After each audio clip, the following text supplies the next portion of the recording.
Assalamualaikum. In this video lecture, we will be discussing some words of vocabulary. So let's start.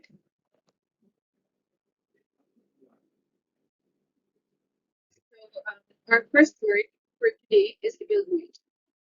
Evaluate का क्या मतलब होता है? Evaluate का मतलब होता है किसी को जज करना या डिटरमिन करना उसकी वैल्यूज के ऊपर, उसकी वर्थ के ऊपर, उसकी क्वांटिटी के ऊपर। मतलब ये कि आपने बेसिकली जो भी इवेल्युएट को आप इस तरह कहेंगे कि अगर आपके पास कोई चीज आती है तो आपके पास कोई स्टैंडर्ड्स होंगे, आपने उस चीज को उस स्टैंडर्ड से कंपेयर करना है, उसको रेट करना है, ठीक है।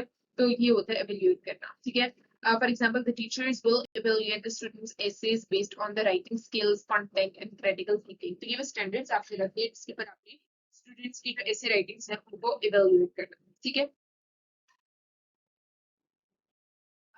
इसके कुछ synonyms हैं जिसके अंदर obviously it's assess, appraise, estimate, rate, weigh, analyze वगैरह। और antonyms में obviously it's neglect, ignore, overlook, undervalue, underestimate या फिर disregard.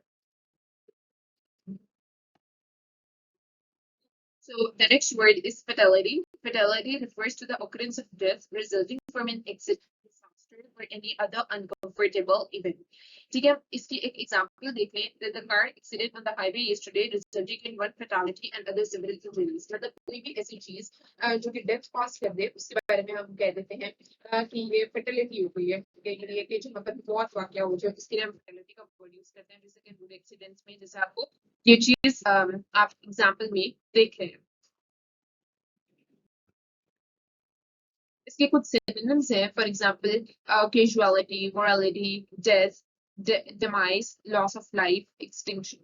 और एंटोनिम्स में ऑब्वियसली सर्वाइवल, ठीक है, रिवाइवल, बर्थ, लाइफ, एग्जिस्टेंस, ये सब के सब इसके एंटोनिम्स हैं।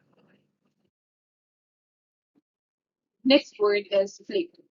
फ्लिक्ट का मतलब होता है to make a quick sudden movement, ठीक है। For example she flicked her hair back over her shoulder, ठीक है, जो यानी कि अचानक से की जाने वाली मूवमेंट है। फॉर एग्जांपल आप इस पिक्चर में देख रहे हैं तो आप इस तरह से जब फ्लिक करके कुछ चीज मूव करते हैं तो ये एक क्विक सडन मूवमेंट होती है, ठीक है।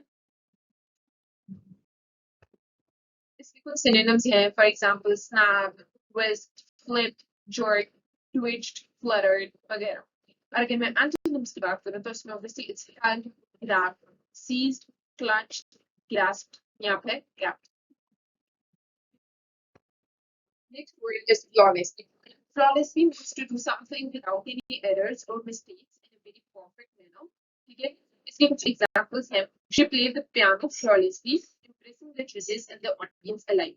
जब आप कोई चीज बहुत ज्यादा एक्यूरेसी से करते हैं ना, ये चीज आप बहुत सारी प्रैक्टिस के बाद ये चीज कर पाते हैं। तो जब आप कोई चीज बहुत ज्यादा एक्यूरेसी से करते हैं, do that particular thing very flawlessly, ठीक है। जैसे आप यहाँ पे देखते हैं इस बच्चों ने दो सम सॉल्व किया, बिल्कुल करेक्ट है, फ्लॉलेस है, विदाउट एनी एरर या फिर मिस्टेक। इसके synonyms are, for example, perfectly, faultlessly, seamlessly, accurately, precisely. और अगर मैं antonyms की बात करूँ तो उसमें obviously imperfectly, flawed, faulty, inaccurate, imprecise, ठीक है, erroneous, ये सब के सब इसके antonyms होंगे। Friction basically होती है force that opposes the motion between the two surfaces. ये आपने ये छोटी सी एक्सपेरिमेंट यूजुअली की होगी, यूजुअली आप फिजिक्स में पढ़ते हैं फ्रिक्शन, लेकिन फ्रिक्शन का एक मतलब ये भी हो सकता है जब कोई दो लोग हो, जब बहुत ज्यादा आर्ग्यूमेंट हो रहा हो तो ऑब्वियसली जो है ना, जो उनका बीच का तनाव होता है उसको फ्रिक्शन कह सकते हैं। जैसे अगर आपको हाथ जो है वो आप किसी सरफेस के अगेंस्ट मूव करने की कोशिश करें तो उसमें जो रेजिस्टेंस आती है ना उसको फ्रिक्शन कहते हैं। The friction between the tires and the roads is what allows the car to slow down and come to stop. ठीक है, जैसे आप यहाँ पे देख रहे हैं ये बच्चा जो है वो सोफा खींच रहा है, तो ऑब्वियसली इसमें भी इसका जो जोर लग रहा है वो फ्रिक्शन यानी है कि वो जो थोड़ा सा तनाव है उसकी वजह से ज्यादा इस पे लगाना पड़ा है। इसके कुछ सिनोनिम्स हैं, for example resistance, abrasion, rubbing, traction, grip, drag वगैरह।